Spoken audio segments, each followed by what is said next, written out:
seminar for 2016. We have 3 of these every year. One in June, one July, one August. My name is Brian Deerwalker. I'm with the Housing and Redevelopment Authority. We sponsor these seminars every year.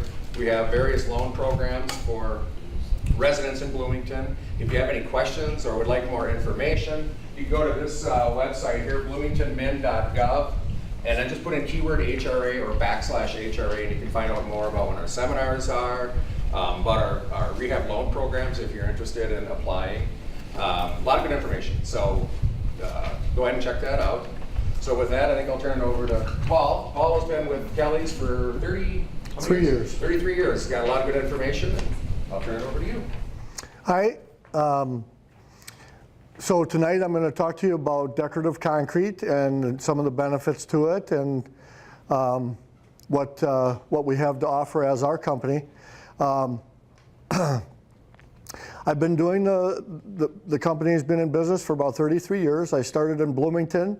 In 1989, I moved the company to Los Angeles, California, and worked out in Los Angeles for about 14 years. So that's where I started doing the decorative concrete, of course. The 2 most popular spots for decorative concrete in the United States are Florida and California.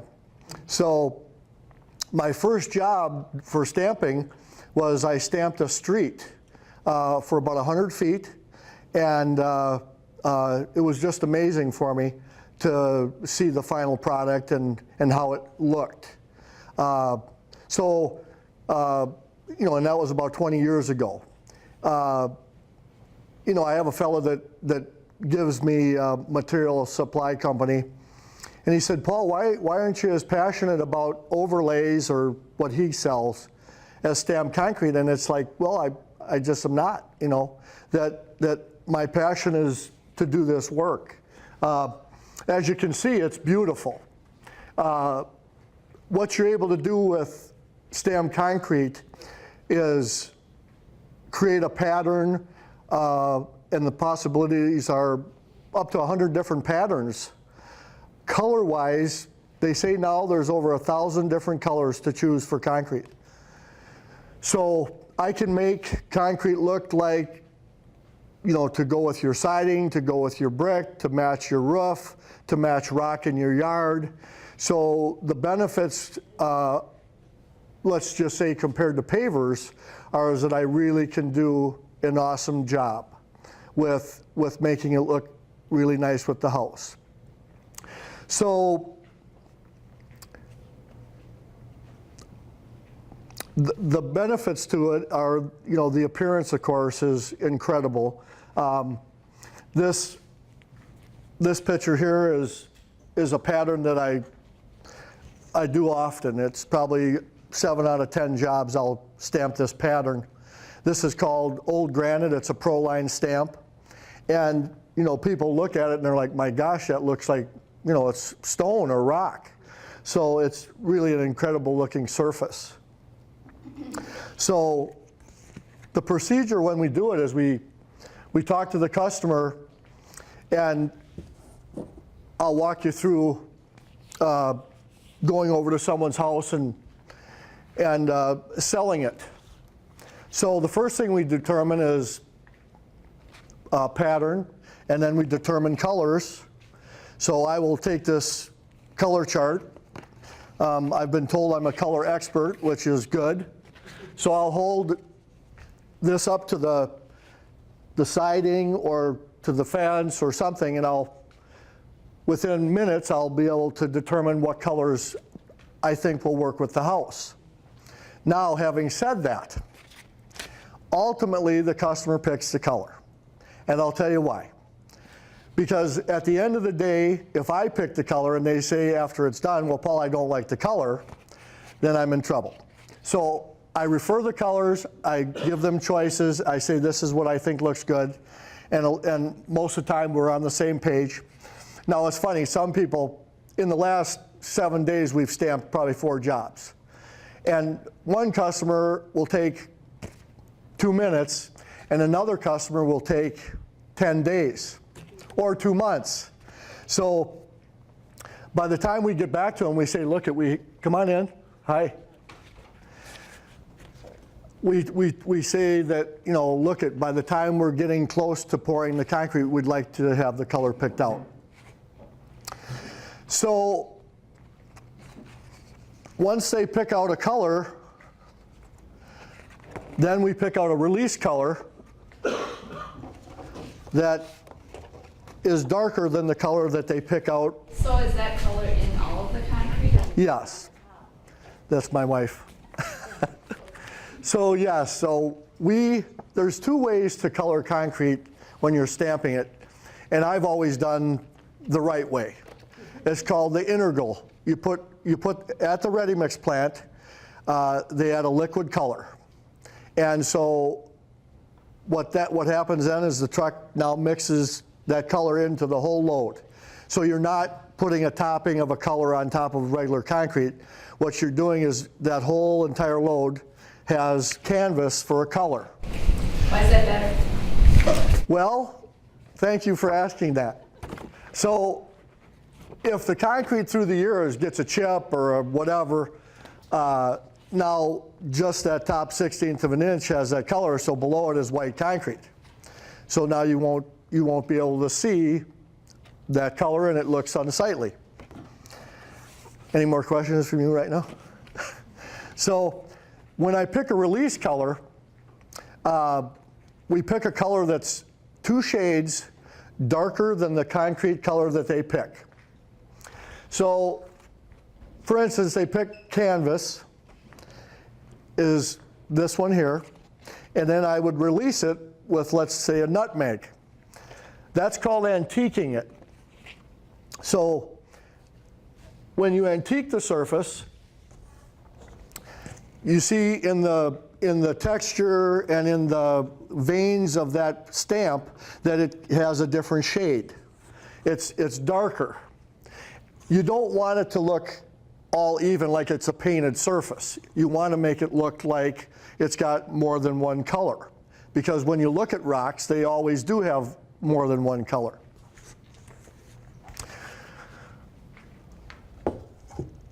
This is a job that I think I hit a home run on this one. The color of the driveway, it's got a pattern in the center and a pattern on the border. If you look at it, it matches the house color, the brick color, perfectly. And you know, that's what we're trying to achieve, so that it, you know, it really goes well with the house. This pattern is a 2x2 Italian slate texture, and the border on this is called rough stone.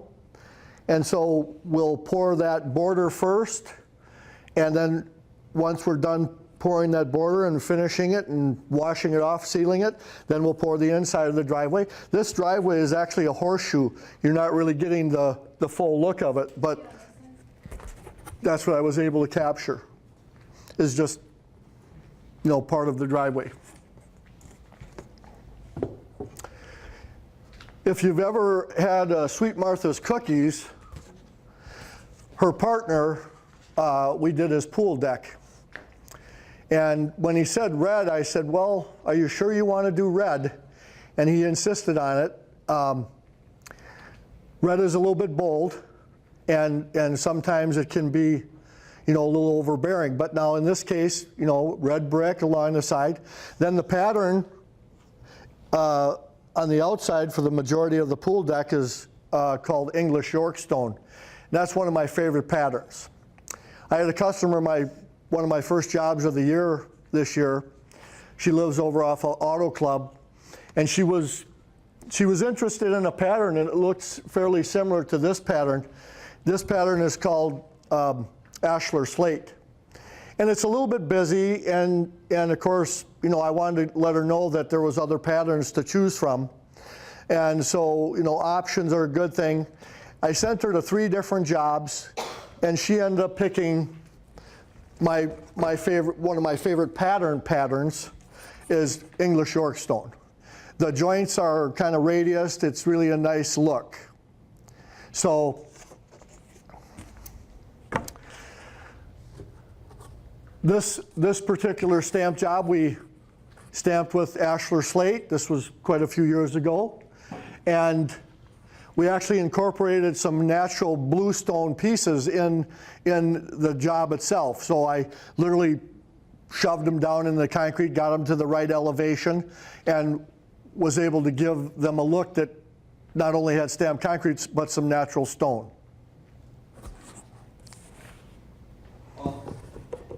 When you do like the pool, that area, the stamping, Yes. what keeps that from a non-slip surface? Because you're not brooming it, obviously. What are you doing to keep No. it from being a non-slip surface? Well, and that's I'm going to sit for a second. That's one of the biggest things with stamped concrete is people will say, well, Paul, it's slippery. You know, because we put a couple coats of a sealer on it that's just incredible. For the majority of the time, if you look at stamped concrete that's been done and done properly and sealed correctly, it will actually, the longevity of it is amazing because of that sealer. So there's a product that we put in the sealer that makes it not slippery, and it's called Shark Grip. And so not the first coat, but the second coat, we will put an amount of Shark Grip in the sealer and either roll it on or spray it on, and now it's not slippery. Now, you know, I've been telling people for a lot of years, you still have to be careful on any type of surface. People can, you know, kids or whatever, I mean, you could be running on asphalt, you could be running on anything and slip and whatever. But yes, you know, the stamped concrete with the texture has a little bit of, you know, grip to it, but it also, you need that Shark Grip in it. And the Shark Grip will last for 2 years easily. You know, and of course it depends on the amount of traffic. Are you talking about a patio that we stamped? Are you talking about a walkway or a driveway? Or so, you know, we've stamped garage floors before. So depending on what area it is, you know, it's more of a concern than other areas. Yes. You said this thing called Shark Grip? Shark Grip, like a shark in the water, and then grip. And that's it's a plastic bead, and it looks like powder. It's very small little particles. Okay, my question is, you said it lasts 2 years, so it sounds like we have to seal it every 2 years? Right. And here's the idea behind the cleaning and sealing of stamped concrete is that it keeps the integrity of the surface maintained. I'll give you an example. The Water Park of America was built, and all of the walkway and the entrances to the park were done in stamped concrete, a lot of it. It was done by a company that went out of business, and shortly after it was installed, I went over and talked to the person in charge and introduced myself and said, hey, listen, you know, this surface needs to be cleaned and sealed before it's too late. And what I mean by too late is when thousands and thousands of people walk on that surface and it's not sealed properly, it will start to look like a sand finish. And a sand finish is where now you've lost that smoothness to the top, and now you're starting to see the fines, the sand in the cement, in the concrete.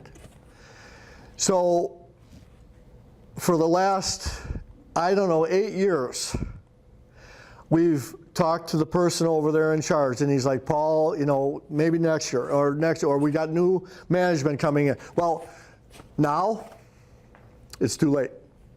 The integrity of that surface is gone. And would it help to clean and seal it? Well, sure, you know, it would look better, you know, the color would come out. But so We have a family over by Dred Scott that the Tackles, they actually went to school with my younger brother, and they're just calling us again for a clean and seal. And I think we did their job 10 years ago. I mean, I've been back in Minnesota for 13 years. And you know, every year they call me up to come and clean and seal it. Because the bottom line is it never looks so good as when it's cleaned and sealed. So it sounds like you do, if, let's say I had it done and I need you to come out, you come out every 2 years. Whenever you want. At least every 2 years. At least, yes. How about Minnesota snow shoveling? No problem. Yep, you know, we don't recommend a metal plow on that surface if it's a driveway. You know, you can shovel it, you can, you know, whatever. A snow blower? Snow blowers are fine, yep. What are you talking about metal? A metal blade on the front of a truck. Oh. So in the off season, I do snow removal for Centennial Lakes Office Park. We handle all the big buildings on 494 in France. And so I plow the whole front right in front of Lou Nanny's restaurant, his new restaurant. Now, all the parking ramps are epoxy coating so that they don't leak. And so my box blade, my blade on my bucket has a poly edge, a plastic edge, so that it doesn't scratch it or irritate that surface. And similar to a stamp concrete, if you're using a piece of equipment, you know, a lady called me up and she said, hey, you know, I've got all these rust-colored marks on my driveway, Paul, and it was regular concrete, white regular broom finish. So, you know, the first thing I want to do is look up at the gutter and see if, you know, rust is coming off the gutters or if there's rust in the water or something. But then the second thing I want to do is say, by the way, do you have your driveway plowed with a pickup truck that has a, you know, old rusty blade on it? And the answer was yes. So basically before you pick them, make sure they have a platform. you know, when I sell this work, the conversation is, you know, 3 times. We just did a job over for Ken and Barb over on the west side, and I met with them 7 times before I started the job. Broom finish regular concrete, you know, you're there once and, you know, there's not much to it. Thus, you know, with stamp concrete that's picking colors, picking patterns, you know, there's more to it. And then, you know, talking about, you know, the cleaning and the sealing of it and so on and so forth. What does it cost to clean and seal it? You know, if it's 400 or 500 square feet, we charge, you know, about $350. And what that process is, I come in with a pressure washer that's about 4,000 PSI, and we clean the surface. We let it dry anywhere from 3, 4, 5 hours. We come back with a blower and blow anything that landed on it, a leaf or whatever. You know, the things falling out of the trees almost all year round now, it seems. And so then we seal it. We either spray it or we back roll it or we do both or whatever. So we you know, if it's windy out, I'll roll it. So, and of course around the pool we want to use shark grip. You know, people are getting out of the water, and that sealer will basically repel, you know, it'll beat up just like wax on your car. So, and that doesn't last forever, you know, very long, but I mean initially it'll beat up like that. What can you do on an existing concrete patio? Plain concrete, good shape, want to enhance it. What can you do with that? To enhance it, yeah. Well, we do something called color sealing. We're doing a project right now off of 84th and Xerxes where I grinded the existing patio and then I put an overlay over the top of it, 2 coats. We left it smooth. Now normally I don't do that, but I really wanted to achieve a certain look. And when you have a kind of a smooth surface, that staining, that coloring looks better than a broom finish. It really does. Now this is a back patio, and I'm going to put shark grip in it when I go to seal it. So it won't be slippery when she walks on it. And you know, she's talking about selling the house, you know, maybe in the next couple of years or whatever. And so, you know, this is a rare occasion where I don't recommend, you know, doing a broom finish where I ended up, you know, I'm going to put shark grip in it really good and make it so it's not slippery. Can you still run a snow blower over that? Yep. Mm-hmm. Yep. So, you know, what we do is we come in and we look at the condition of your patio. We look at the control joints that are in it, if there's any other cracking in it. Sometimes we'll have to chase those cracks and seal those with epoxy and silica sand. And then, you know, whether we grind it and then put an overlay over it, depending on, you know, what we're trying to You achieve. go over all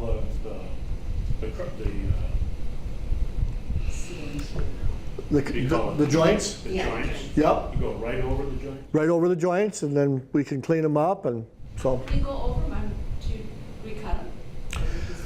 Well, what happens with an overlay, it's so thin, it's the thickness of a credit card. And then the second coat's the thickness of a credit card, so it goes down in and into the joints. So if we have to open them up, we do. We take our concrete saw and open up the joint a little bit. So. Okay. You also have, if you resurface something like that, that's color sealing, and you put that shark grip in it, you come back and clean it up too, like you do stamp. Yep. Mm-hmm. That's the same thing. Yep. You know, it's funny. You know, taking and putting in a nice surface.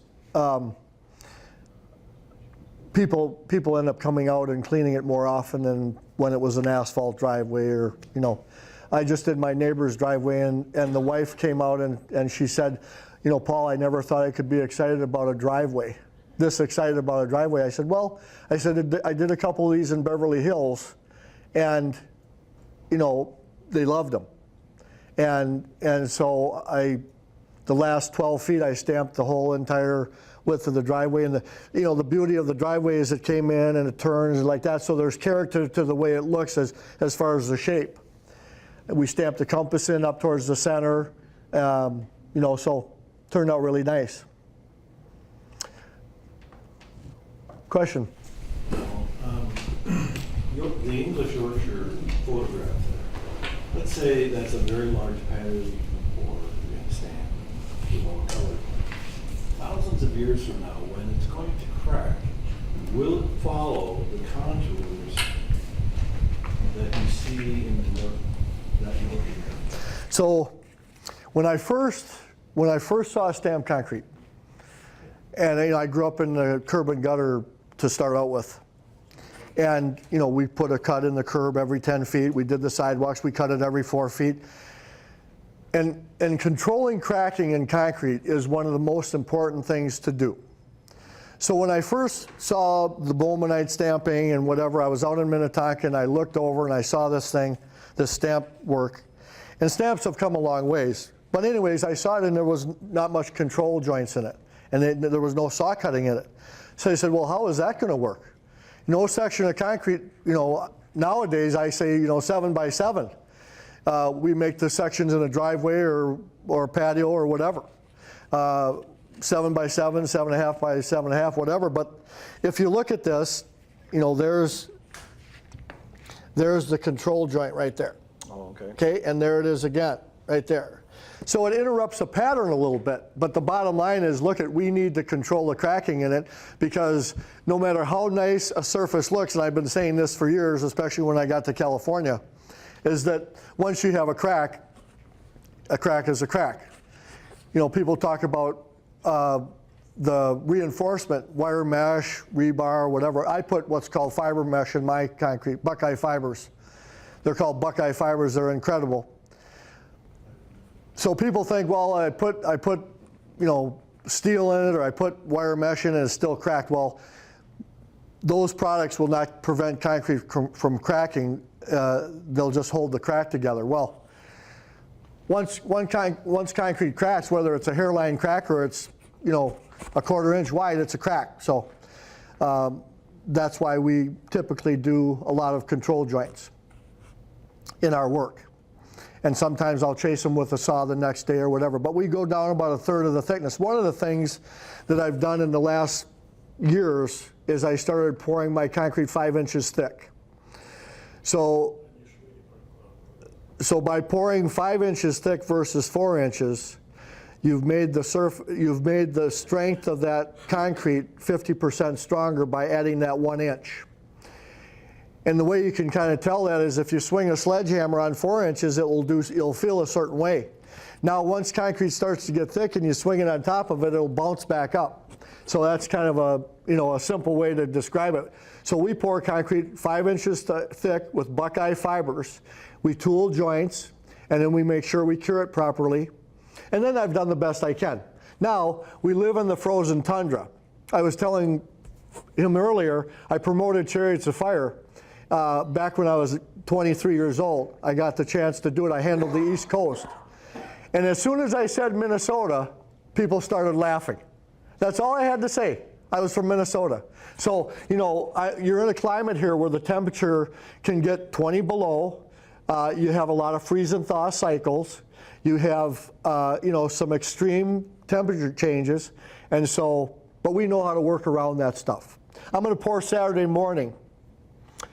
And I never thought I'd pour Saturday. It's my birthday. But I'm going to pour Saturday morning, and it's going to be 94 degrees or something like that.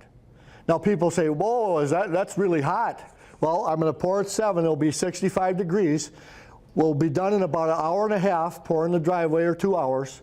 I'll spray my cure and seal over the entire surface, and I'll walk away, and it'll be fine. That cure and seal will keep that moisture in it for as long as it needs to, and it doesn't matter how hot it gets that day.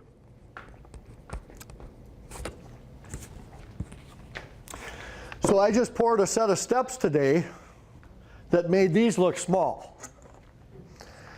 My brother Michael asked me to help him on this project. And so this was a job over in West Bloomington where, gosh, he had railroad ties and concrete in between them, and it was in bad shape. And we came in and literally put in a foundation. Went down 4 feet, got below the frost, put in block, you know, a full-fledged job, and then stamped everything. I referred a company to do the railing. He took over 200 pictures of the job while I was there and sent me a disc with all the photos on it. My wife always wants me to show this picture because, as you know, we have a lot of ramblers in Bloomington. So this, With a detached garage. with a detached garage. So we came in and took out the driveway, patio, sidewalk, put in a new step in the back. I like to round steps out of a patio. And the reason I like to do that is when you walk out onto the patio, you can just go in any direction, you know. I just did a patio this last week for a lady, and 2 round steps out of the back of her house going onto the patio.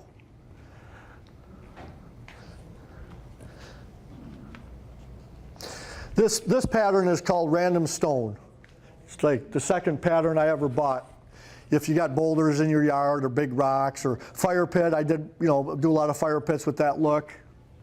So now this one, Paul? yeah. I saw you got a basement window on that same picture, that Rambler. Yes. Are you curving that? What are you putting around where the concrete goes up to that window? Are you just putting a little curve around that to keep the water? Or no, you Well, you know, if they have the window well, then and we're not all the way to the top, we're down below it, and we're sloping away from the house. You know, if it's necessary, we'll do some type of a little curb or whatever. But yeah, we don't want to let water go down there. This last job we just did for Michelle last week, where we did the patio and 2 sets of steps. She asked me, she said, Paul, can you block in the 2 windows? And I said, well, sure. So we dug it out, and she just had some treated lumber up against where the windows were, and then a window on the inside. So we pulled that all out and blocked them in, and then scratch coated the outside, backfilled, and then did our work. So she was really happy about getting it completed. So this is a patio that I would say is one of my all-time favorite jobs, success, the way it looked. He had an elevated deck, a slider coming out of the back of the house, and he wanted it to come out at that elevation. So the elevation of this patio is about 22 inches off the ground. So, you know, like I tell people, don't try this at home. I mean, that was, you know, you're framing up around the perimeter with material where you're going to pour a thickened edge around that whole outside. Then I decided, well, hey, rather than have the steps come out from the outside of the patio, let's inlay them into the patio, so that it's recessed in there, and it really turned out nice. So then, of course, he had a railing put in, and the color matched great with the house. When I do a job, I used to tell people in California, I do every job like I'm doing it for myself. My father developed all the parks in Bloomington and did a great job. Gene Kelly was my dad's name.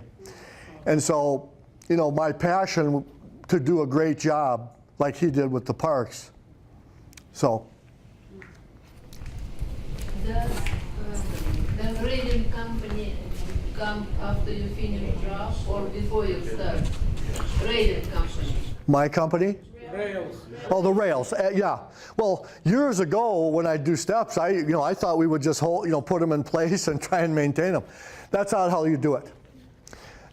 There's a company that I refer called Anchor Iron, and Jim is from Bloomington, and he comes out and measures, and I do a lot of work for the Bloomington schools. I fix their sidewalks, their steps, their patios, whatever they have for me, and so a lot of times the schools will need railings for what I do. Olson, I redid the steps going up from the parking lot. Kennedy High School, I widened the steps. That's where I went to high school. So you know, I'm only as good as the company that I can call for putting in a railing. So Anchor Iron has done a great job. They come in, they drill it, and then they epoxy it in, and it's perfect. So that is put in after. Yep. I think I've showed most. Compass. All right. So, you know, for me, it's all about the glitz, the looking at it, and I like to know which direction north is or south. You get over by the lakes or something, and then you want to know which. It's a conversation piece. I put this stamp in. I don't know, a third of the patios that I put in.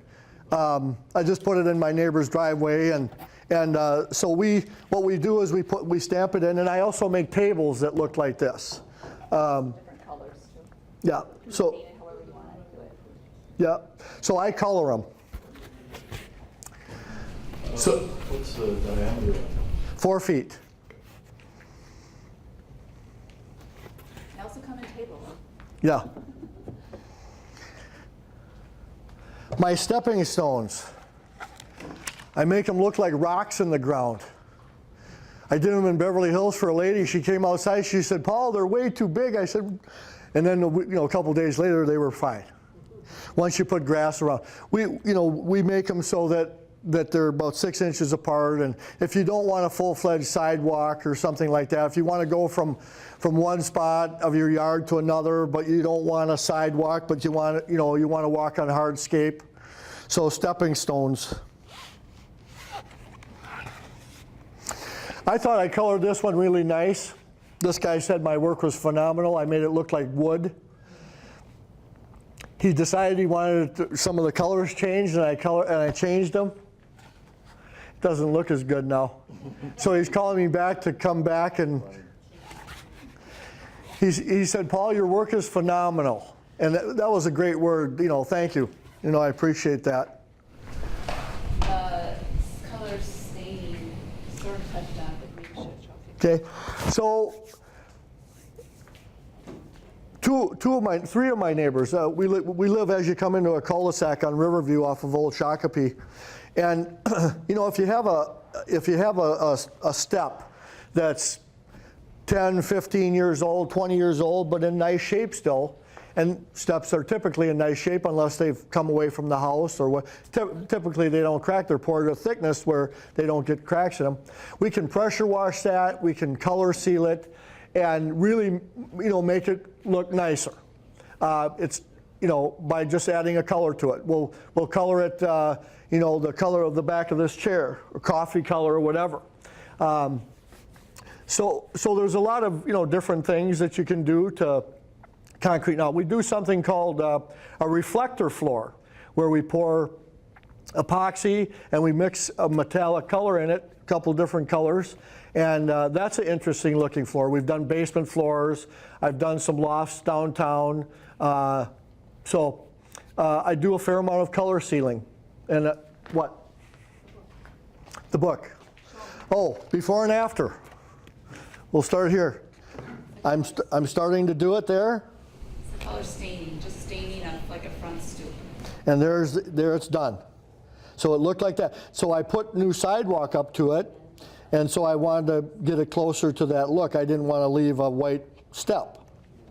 That's his fire pit in the back. And then this house, I put a new sidewalk, and it was the old step, so I said, well, let me color seal it for you.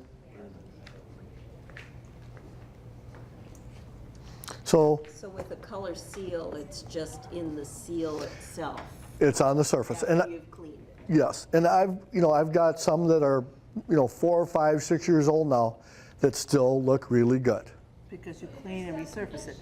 Is that I clean and seal it. seal? Yes. I tried to seal my aggregate. Exposed aggregate? Yeah, and it just doesn't look good, so I tried to do it myself by going to Home Depot and Oh, getting sure. none of that works. My neighbor Mark, I'd done his patio, I've done a bunch of work at his house. And he said, what kind of sealer do you get? And I said, well, I'll get you some sealer. Well, the next thing you know, he went and bought sealer and sealed it himself. And I said, Mark, are we going to seal that back patio? Or he said, well, we already did it. I walked around the back. He used water base. I could tell because it was milky in the joints where I don't use water-based sealers. They don't last. They don't last. I mean, you wash the surface down a few times and the sealer's gone. So we put people will say, is that wet or what? But that's the sealer on it, right there. This is another neighbor. Are you familiar with the coating that the Mall of America has put in between the garages and the doors? It's I don't know what it is. It's like the same thing that's in front of Fresh Time. Do you know what it's? I know Fresh Time, but I'm not remembering what they have. It's Oh, yes, you're right, the parking lot. yeah. Oh yeah, that's the epoxy coating on the parking lot. Okay. That's to protect it from moisture. And that's something you could do or you would do, or? Well, I'm not, I don't do too much commercial style stuff. We in fact don't like concrete to look like epoxy. That I'm more of, natural, Sure. Tans, browns, creams. Garage floors though. Garage floors. Yep. We were wondering about doing it on an existing patio to, Yeah. make it look good, and would that hold up to? Probably a different overlay process that he kind of touched on some of those earlier.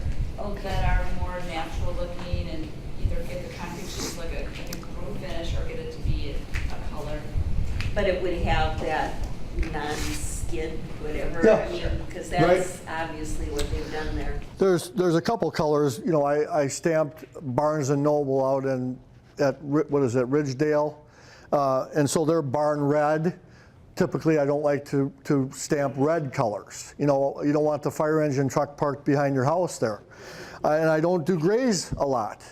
Grays from a distance look like epoxy or can look like asphalt. Well, you don't want your step to look like asphalt. Now, having said that,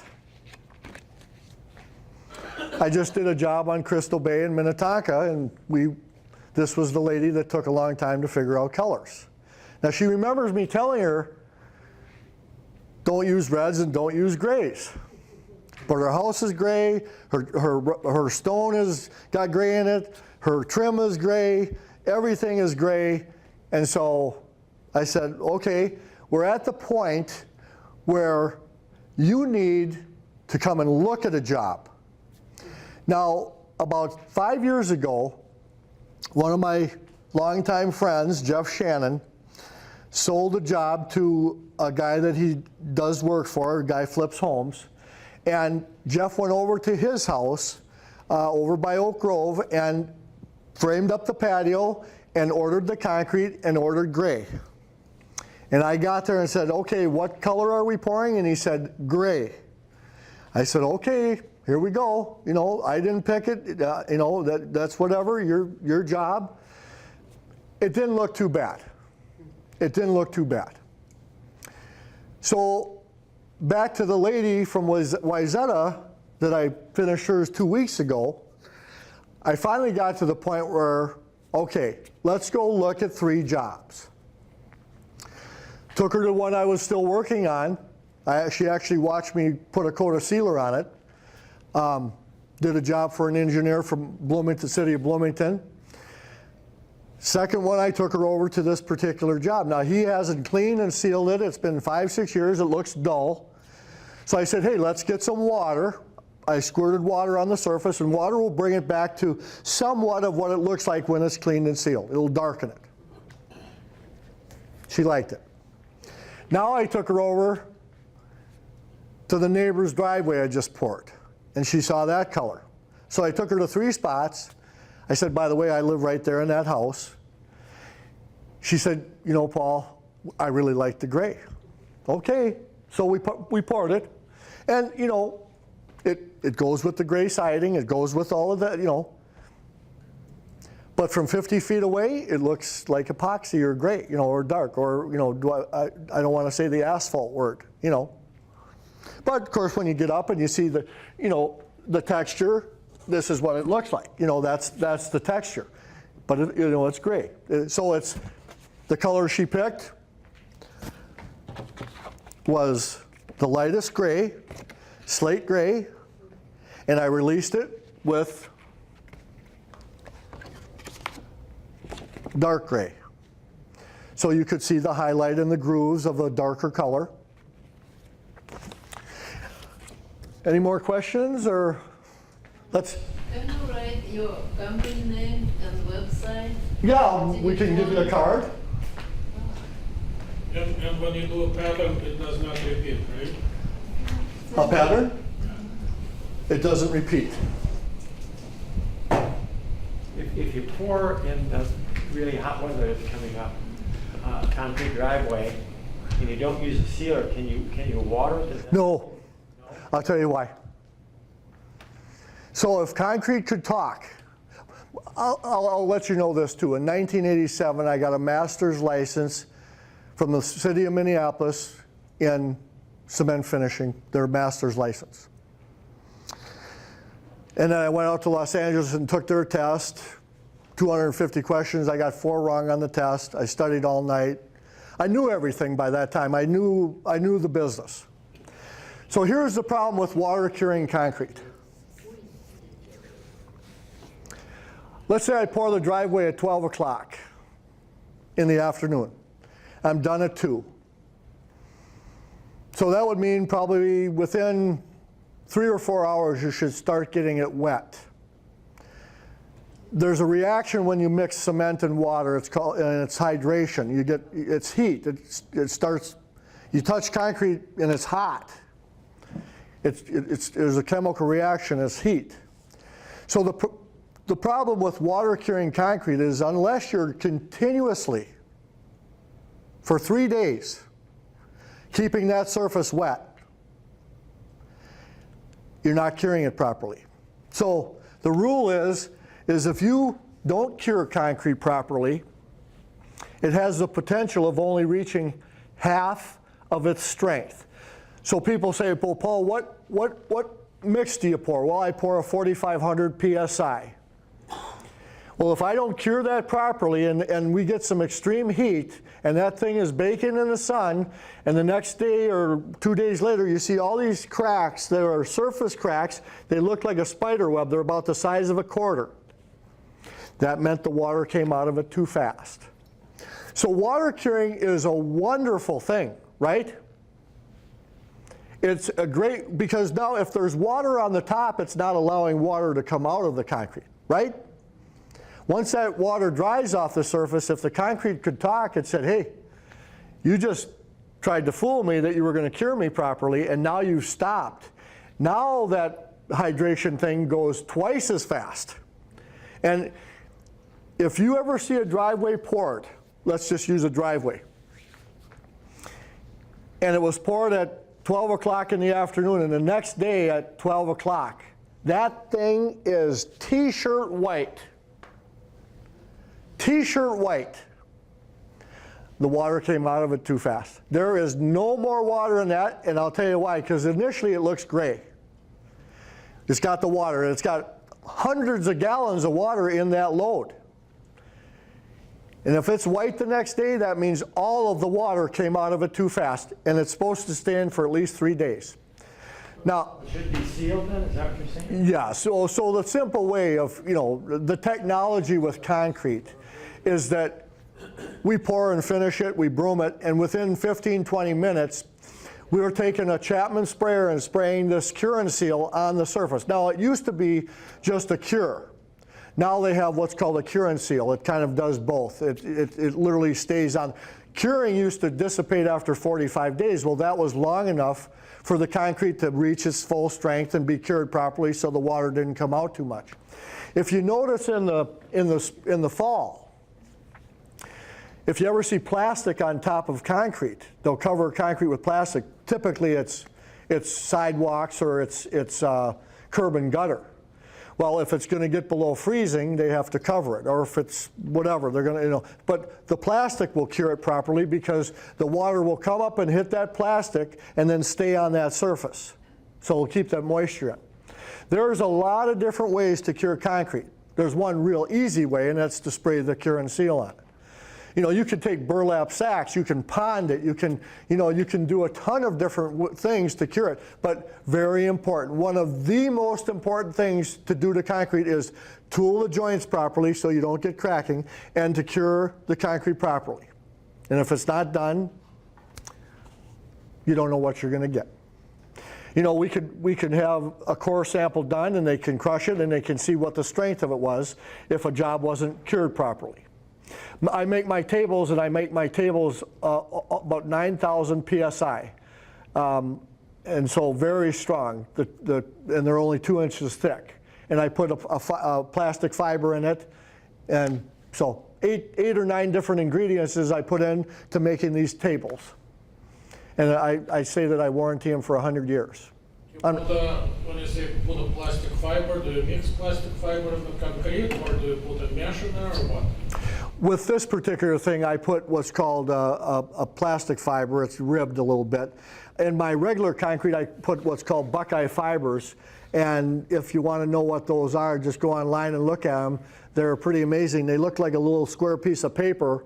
And then when mixed, pound and a half or whatever per yard, when mixed in the concrete, when the moisture and the mixing time from driving from the plant to the job turns into millions of particles, and that's the latest and greatest thing to put in your work. Cost me about $10 a yard to put it in, but well worth it. And we don't want problems with concrete, so. My brother had a driveway poured last fall. Okay. By spring, it was chipping on the top. Sure. Many places. They fell in the poured it and said, well, that's because of the salt. No. I'm glad you brought it up. What is salt hard on in Minnesota? Cars. cars, metal. Salt is non-corrosive. Let's get to non-corrosive to concrete. But why when you pull in your garage and all that water that sits right where the car and it's all pitting and chipping and it's water. Now it's what the salt does to the ice and snow. It melts it. You're driving down the road, it's 20 below zero and there's water on the street. How is that even possible? Well, that's the chemicals they're using. It's not the salt, but it's the water. If you pull into your garage and water drips down on the floor, and that night it gets below 32 degrees, that just went through a freeze and thaw cycle. If you walk over to the side of your garage and you look at the first 2 feet, it's perfect. But if you look where the cars are, man, it doesn't look so good. Now, I have a solution. I can do an epoxy chip floor, and you'll never have water hitting that surface again. You'll have epoxy with the chips, and now water will sit on that surface. And I'll buy you a $25 brand new squeegee. Maybe a $30 one. So when you got water on concrete in the wintertime, get it off that surface in the garage. The first year of concrete is 95% porous. If it's not sealed really, really good that first year, it has the potential of having issues. Garage floors, yep. One of the stamp patterns you showed, it looks like rock. Like Yes. slate, or I don't know what. Random stone? You use, no, it's more the, where's the other one? This one? No, it doesn't have lines in it. That one. My Okay. favorite. So that's a stamp, right? This is a stone texture stamp. The pattern is old granite, and it's a Proline stamp. The company's out of Oceanside, California. Is this, it's not totally smooth? No, we want it to look like rock. That looks like $1 million. I want it to look twice as nice as what you thought you were going to get. You envision, a nice look, and then all of a sudden you got, this, So my favorite stamp.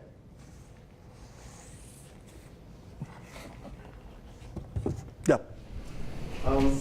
What do you need the homeowner to do when they want to have cement driveway, but want to go from a single car width to a 2-car width entrance curb cut at the street? So what we do is we go to next door over to Public Works, and we talk to Brian or Sean, and we'd let them know what we want to do. So this has come up a couple times this year where people have wanted to widen the driveway, widen the driveway approach, and so we'll get that approved. We'll take and saw cut the curb and gutter back our distance. You're able to have openings as much as 22 feet, or so we find out what they'll allow for your project, and yeah. Our house, we have a driveway that comes down for 90 feet. It starts out 9 feet wide, and it goes down, and then it widens. Well, the bottom line is we got a single car driveway, and so being able to have, 2-car width, I grew up with 6 brothers. At one point, we had to park, all over the place. So that was, it's nice to be able to pour, have a, now my neighbors I just did, 30 feet wide, he's able to bring in 3 cars. So. Does it delay the project? Not really, it's no, I mean, it gets approved right away, and we pour the curb and gutter separate, and then once we get the curb and gutter done, then we pour the driveway, and so. Okay, and you handle all that? Oh, yeah. The city Yep. related. Yep. We're bonded for doing. Yep, we're bonded for, we're licensed with the city of Minneapolis with, doing work, so they recommend my company for doing, sidewalks and you know, so now in the city of Minneapolis, you need to get a permit for putting in a step. So, yeah. I have 2 questions. Go ahead. Can the driveway be wider than the width of the garage? No, You can't? not unless your property line goes, you know, quite a bit wider. You know, typically if your house is here and your neighbor is here in the center and you got 10 feet, then there's a problem. If you got 30 feet or if you got, huh? You have to have 5 feet from the neighbor's property line. That was my second question. Yeah. So the Yep. concrete can't be any closer than 5 feet. Yeah. Yeah, so you could go beyond the driveway if it's still useful. Yeah. You know, my recommendation for, you know, all of this stuff is that you call the company up, we come out, we take a look at it, we answer your questions, you know, we give you advice, you know, so. Question? What can you do with old sidewalk around old house? Well, sometimes, you know, we tear it out and put in new, sometimes, you know, so we'll widen it. You know, someone the other day just had some sidewalk wrapping around one side of the house and it was only this wide and she never goes that way anymore. And so we tore that out and she'll just landscape it, so. So you just put something new? Typically if it's, right, typically, Clean. well, it just depends on the integrity of it. If it's lost its elevation or tipping towards the house, or if there's something, otherwise we can clean it, you know. Yeah, well, so it's a matter of coming out and evaluating what it looks like. Yep. Any more questions? Did you say that you lay a foundation for steps? Yes, we just did a foundation for a big set of steps. When I got to the house and looked at it, it looked like there was an earthquake. They had a brick planter around the whole thing, and everything was tumbling down. The foundation had failed, and the work had settled, and it was a massive amount of work, planter. So we redid the foundation. If you clean it and put something over, how thick must it be minimum? If we put an overlay over some sidewalk, the overlay is only 2 credit cards thick. We put one coat on, it's called the bond coat. Then we put the second coat on and broom that. We'll broom that second coat and make it look like a brand new sidewalk. And 5 inches is for something clear. 5 inches is when I put in brand new concrete. Yep. That I'll offer them to. All we're doing is charging them for the extra 1 inch of concrete on the bid. Because typically we pour 4 inches. Even for driveway? Even for driveways. Yep. Small. Yeah, even for driveways, we want to pour driveways are where you're, you know, bringing in cars and boats and motorhomes, and so we want to make that, you know, thick. We want to make that 5 inches. Patios, we're just walking on it. You know, you're not having a lot of pressure. Then if you put it over all the driveway, right? I don't know if it builds all together. No, we don't pour concrete on top of an old driveway typically. We tear it out and pour a brand new driveway. But you need to put a lot, like gravel and sand and Yeah. wire. Do you do it? Yeah. No wire, Buckeye fibers.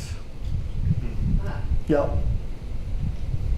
Paul, I have a question. Can you hang around after? Sure. So that someone has questions? Sure. specifically? Yeah. Okay, I think we should wrap it up for now. Okay. And then if anyone wants to stay after and ask me questions, by all means. Yep. So, first of all, Paul, thank you very much. Yep, Very you're welcome.